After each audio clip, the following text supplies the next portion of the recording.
पूर्व में रथ का निर्माण किया और पृथ्वी की 7 परिक्रमा लगाकर 7 दिन तक केवल दिन ही दिन बनाए रखा, रात्रि होने ही नहीं दी। तब ब्रह्मा जी आ गए, समझाए तो देखो बेटा, प्रकृति की कोई वस्तु बेकार की नहीं है, सबका उपयोग करना आना चाहिए।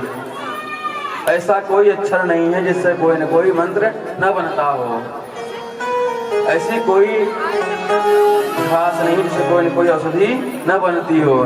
अब ऐसा कोई पुरुष नहीं है जिससे कोई न कोई योग्यता, कोई गुण न हो।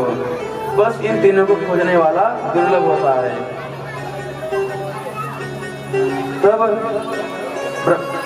ब्रह्मा जी कहने पर इन्होंने अपने दुराग्रह को त्याग दिया और इनके रथ के जो पहिया थे उससे 7 द्वीप बन गए, जिनमें सबसे पहला द्वीप था जम्बू द्वीप, जिनके राजा बेटा, जिनके अधिपति बने महाराज आग्नेन्द्र। इनके 9 बेटा हुए। इन्होंने पूर्व चित्ती अप्सरा से विवाह किया और जो जम्बू द्वीप के 9 खंड कर दिए और 9 पुत्रों को ही बंटवारा कर दिया। सबसे पहला खंड था अवधनाभ खंड, जिसके राजा बने महाराज नाभि। इन्होंने मेरू देवी से विवाह किया और इनके घर में कोई संतान नहीं हुई, तो इन्होंने प्रदेश यज्ञ किया। यज्ञ से भगवान नारायण प्रसन्न हुए। बोलो क्या चाहते हो? राजा भगवान का दर्शन करके इतना प्रसन्न हो गए, कुछ बोल ही नहीं सके। तो भगवान ब्राह्मण से कहते हैं, ब्राह्मण देवता कृपया करके आप ही बताइए क्या चाहते हैं। तो ब्राह्मण कहते हैं भगवान कि आप जैसा पुत्र प्राप्त करना चाहते हैं।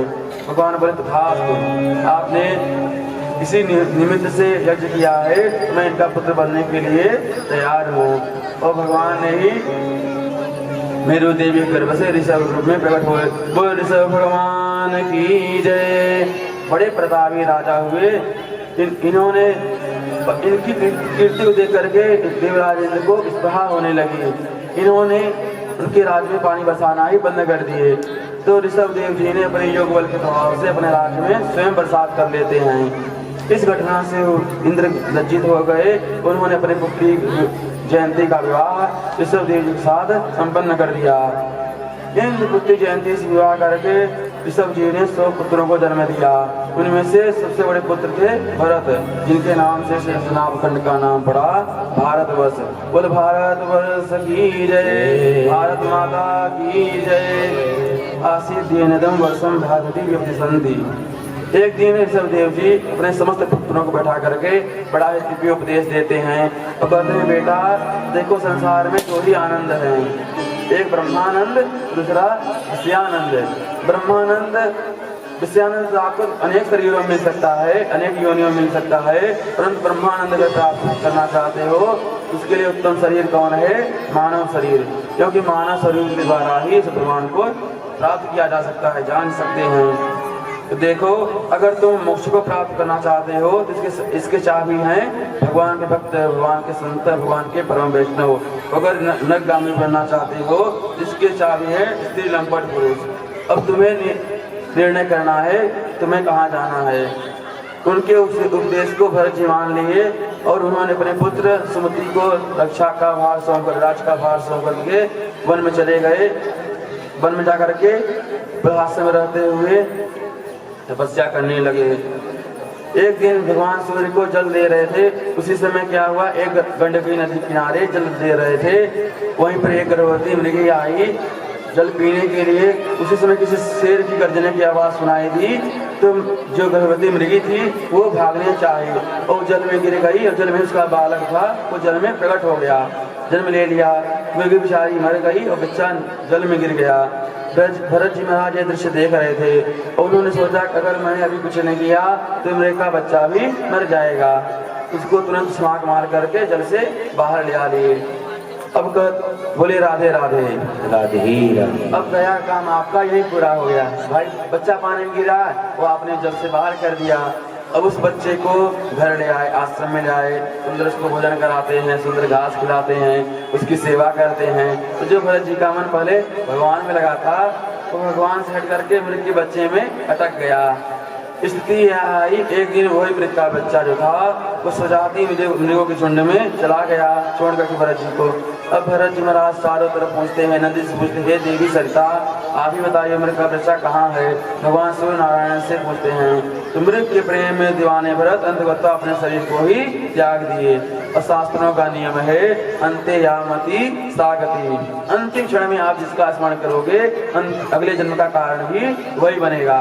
तो अंतिम क्षण में भरत जी महाराज ने मृग का चिंतन किए, दूसरे जन्म में मृग योनि ही प्राप्ति हुई। परंतु कहते हैं जीवन में करा हुआ सत्कर्म कभी व्यर्थ जाता नहीं है। वो अगले जन्म से जब जीव का जन्म हो जाता है तो फिर जागृत हो जाता है, वो पूर्व के संस्कार है। धीरे धीरे समय बीता, उनका जो शरीर था वो भी छूट गया। अब उनका तीसरा जन्म हुआ एक अंगिरा गोत्री ब्राह्मण के घर में हुआ। भरत जी महाराज सबसे छोटे थे। पिताजी कहते हैं बेटा ब्राह्मण के बच्चे हो, बहुत ज्यादा कर्मकांड न सीखो तो कम से कम गायत्री मंत्र याद कर लो।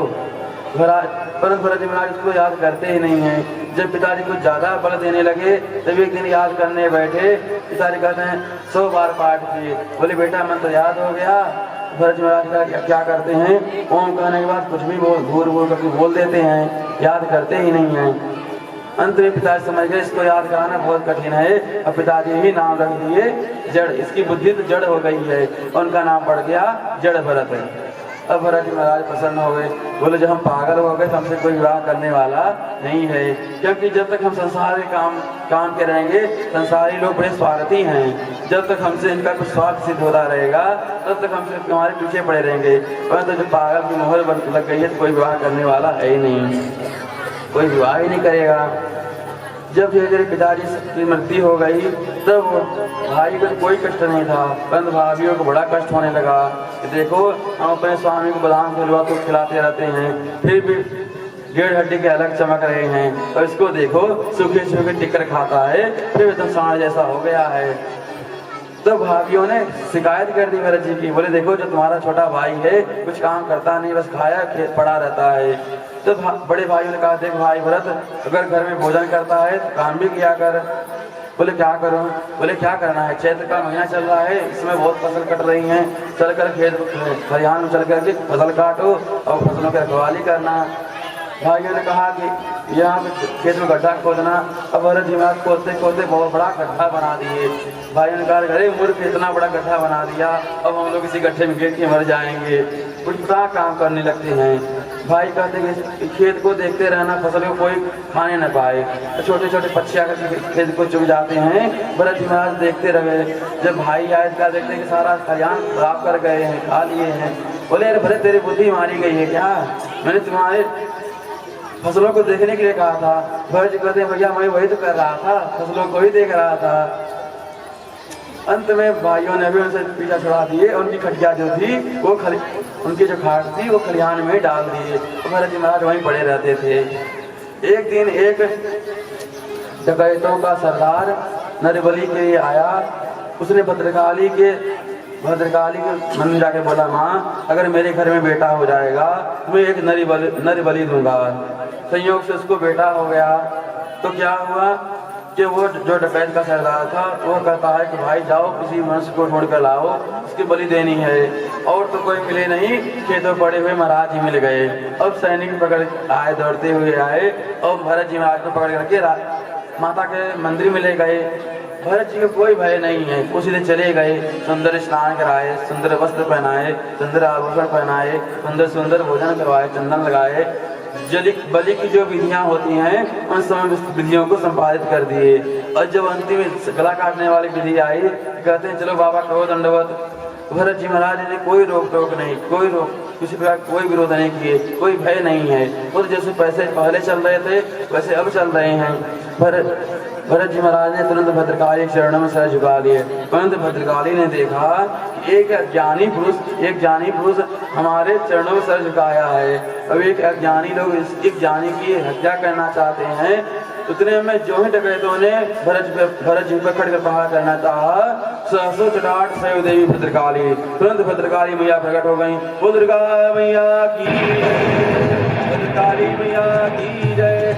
तुरंत मूर्ति जो थी से फट गई, माँ भगवती प्रकट हो गई।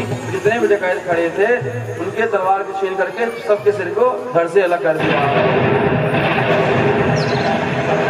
अब जब भरत जी महाराज हुए मुझे क्या देखने सारा दृश्य बदला हुआ था। जो मारने आए थे उसे मर के पड़े हुए हैं। भरत जी महाराज कहते हैं लगता है हमारा प्रारब्ध अभी शेष है, अभी मृत्यु का क्षण आया नहीं है। तुरंत भरत जी महाराज प्रणाम करते हैं और अपने रास्ते पे चल देते हैं। इतने में एक सिंध सौरवीर देश का राजा रघुगण था, वो आश्रम जा रहा था सत्संग करने के लिए। उसका एक कहार बीमार हो गया। सेवकों ने कहा महाराज एक कहार बीमार हो गया है, पालकी कैसे चली जाए? तो राजा ने कहा जो सामने दिख जाए उसको ही पालकी में लगा दो। और तो कोई मिला नहीं। सामने से महाराज जी मोटे ताजे बढ़िया आ गए। उन्होंने क्या किया कि बीमार को उठा करके महाराज जी को लगा दिया। अब महाराज जी तो जानी पुरुष थे। अब सोचते हैं इस जन्म मुझे तन मन मनसा वाचा कर्मणा तीनों प्रकार से कोई पाप नहीं होना चाहिए। जो साधु पुरुष होते हैं वो तो एक चरण भी रखते हैं तो सब कोई जीव तो नहीं आ रहा है पैरों के नीचे, देख देख के चलते हैं। फिर आगे बढ़े कितने में चींटा आ गया। चींटा को बचाने के लिए उन्होंने पालकी से थोड़ा छलांग लगा दिए। अब पालकी ढोले मारा, अगर छलांग लगाए बताओ क्या होगा? पालकी का बैलेंस गड़बड़ाया और राजा खोपड़ी हुई चट। अब राजा बेचारा क्रोधित हो गया। अरे हे घोड़ार स्वागत मुख्यमंत्री, अरे बाहर बाको तुम्हें पालकी चलाना ठीक से नहीं आता है क्या? मर मर के चल रहे हो, फिर भी सड़ फोड़ रहे हो।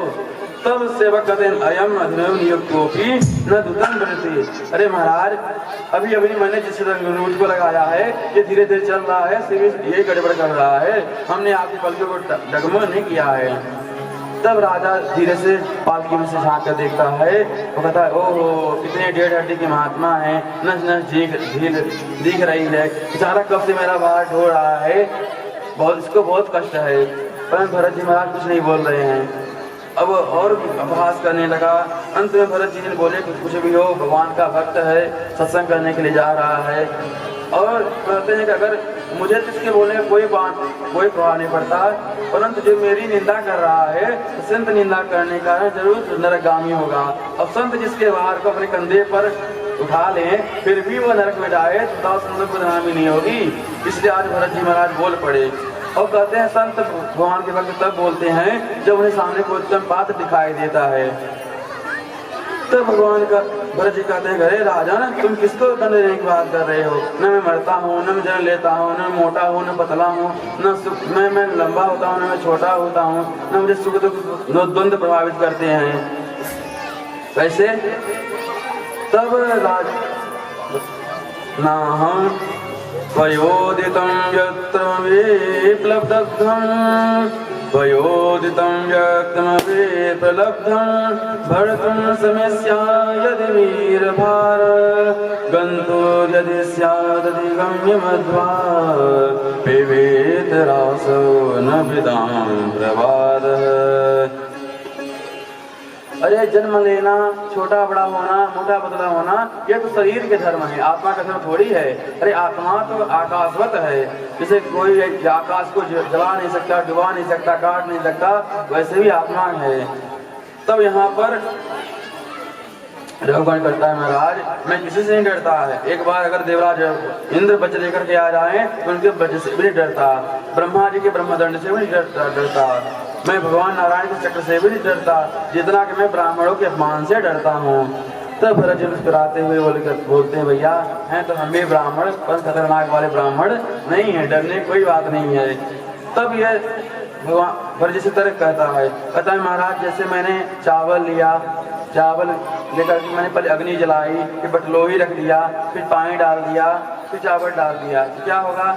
जो पहले अग्नि का ताप है वो बटलोही गर्म करेगा, फिर बटलोही का ताप पानी को गर्म करेगा, तो पानी का ताप चावल को गर्म करके एकदम सिद्ध कर देता है।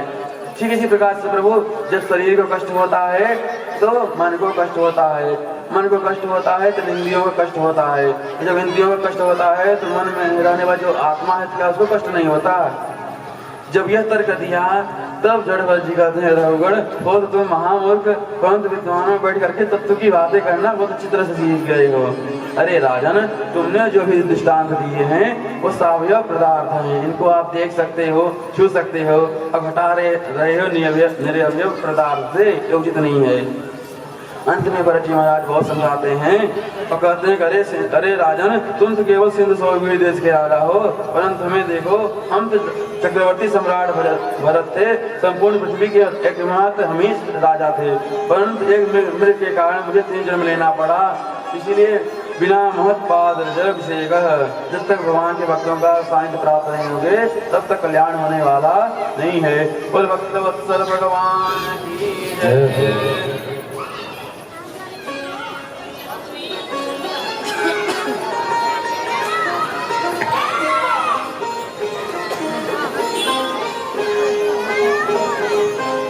अब परीक्षित जी महाराज कहते हैं भगवान बड़ा भूगोल का ही वर्णन कर दीजिए।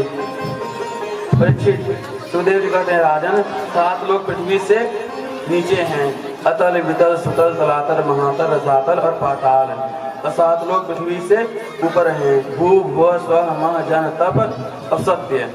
सत्य लोग जो भगवान का है वो सिर है, और जो पाताल लोग है भगवान के चरण हैं, जो गंगा यमुना नदियां हैं भगवान की नाड़ियां हैं, जो उत्तराखंड के जितने भी पर्वत हैं उस भगवान की हड्डियां हैं, और 14 भगवान विराट भगवान का स्वरूप है।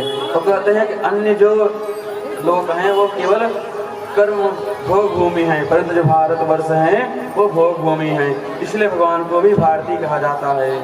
तो कहते हैं भाई, अगर भगवान जगन्नाथ है तो भारतवर्ष में जन्म क्यों लेते हैं? अगर भगवान भारतवर्ष में जन्म लेते हैं तो उनको जन्म जगन्नाथ क्यों कहा जाता है?